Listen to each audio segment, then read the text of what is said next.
Shalom, damai di hati, saudaraku yang diberkati Tuhan Yesus. Senang lagi kita berjumpa pada hari ini, Rabu tanggal 3 Juli tahun 2024.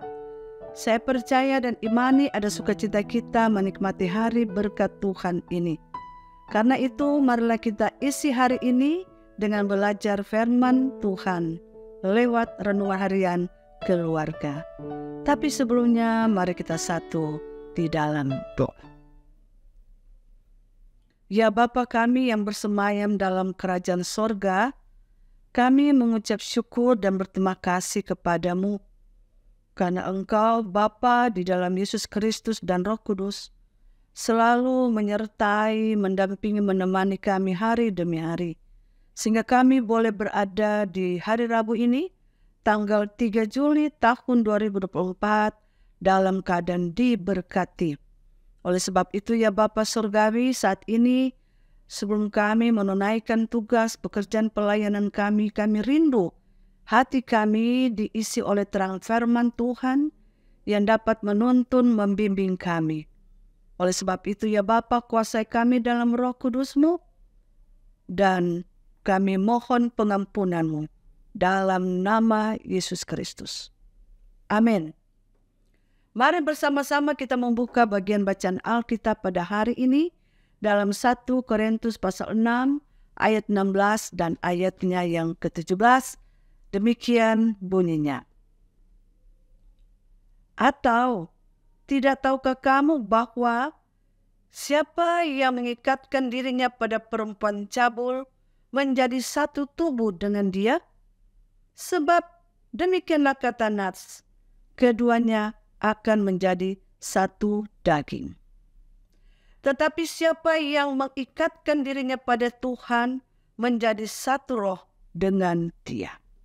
Itulah bacaan Alkitab kita, dan marilah bersama-sama kita mendengarkan renungan harian keluarga pada hari ini, Rabu tanggal 3 Juli 2024, diberi judul Menjadi Satu Daging.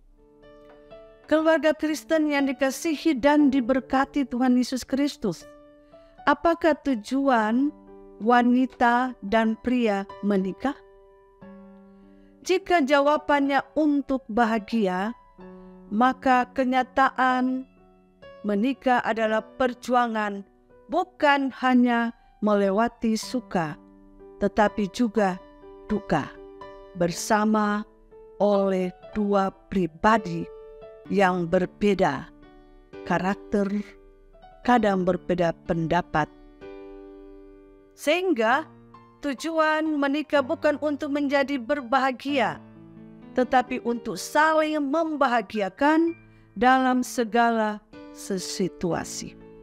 Namun sayang, dalam tanda kutip, tidak menemukan kebahagiaan sering sekali menjadi alasan percekcokan dan perselingkuhan di antara suami dan istri.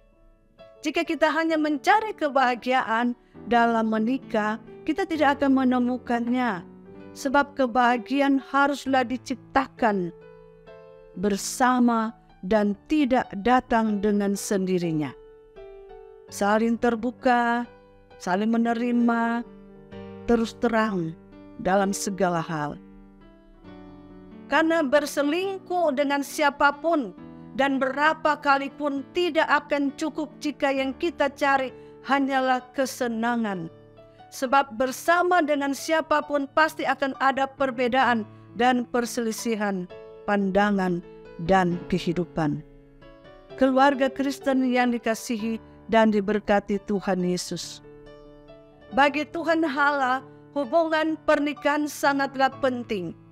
Dalam pembacaan ini, Rasul Paulus menyatakan bahwa hubungan antara suami istri dalam pernikahan adalah metafora hubungannya dengan umat. Tuhan Allah setia kepada umatnya, dan umat pun dituntut untuk setia kepadanya. Tidak boleh ada pengkhianatan dan pemberontakan dalam hubungan ini, apapun alasannya. Karena hubungan Tuhan Allah dan orang percaya itu kudus, maka sebagai representase hubungan Tuhan Allah dan umatnya, hubungan suami dan istri juga haruslah kudus. Keluarga Kristen yang dikasihi dan diberkati Tuhan Yesus, saat ini perselingkuhan bukan lagi sebuah hal yang memalukan. Berselingkuh dari pasangannya dianggap biasa. Beberapa orang secara terang-terangan bangga mengakui menjadi selingkuhan ataupun berselingkuh. Sungguh sebuah kebodohan jika orang percaya juga melakukannya. Sebab sebagai orang percaya kita diajarkan apa yang dipersatukan Tuhan tidak dapat dipisahkan oleh manusia. Itulah makna menjadi satu daging. Kita diajarkan untuk setia, menjaga komitmen pernikahan yang kudus. Dalam situasi apapun yang dihadapinya, kita harus selalu mengingat bahwa pemberkatan Tuhan Allah hanya berlaku bagi sepasang suami istri dan bukan dengan pasangan selingkuhan. Jadilah setia satu sama lain, baik dalam keadaan suka maupun duka. Sebab untuk membangun pernikahan diperlukan dua orang, tetapi untuk menghancurkannya satu orang cukup.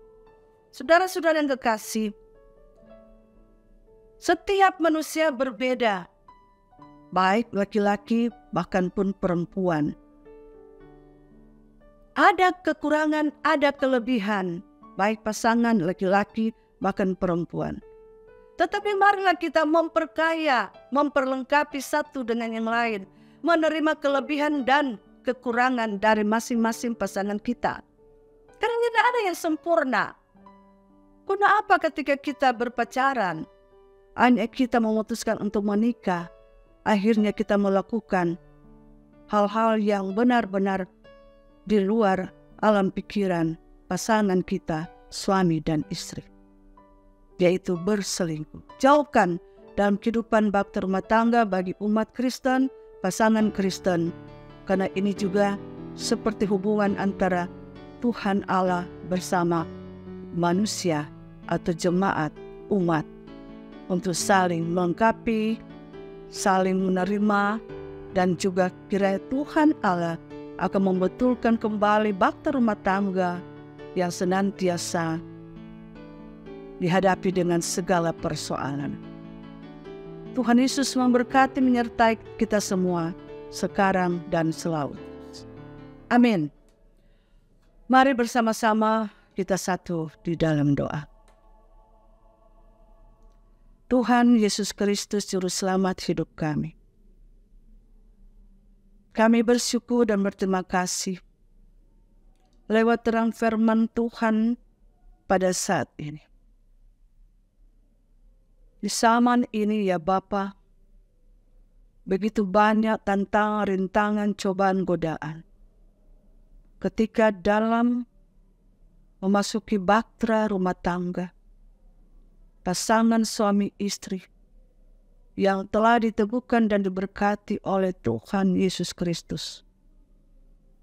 Namun akhirnya mereka melenceng komitmen mereka bersama-sama. Benar-benar mereka memutuskan untuk melakukan hal-hal yang tidak baik. Mengkhianati, menyakiti satu dengan yang lain.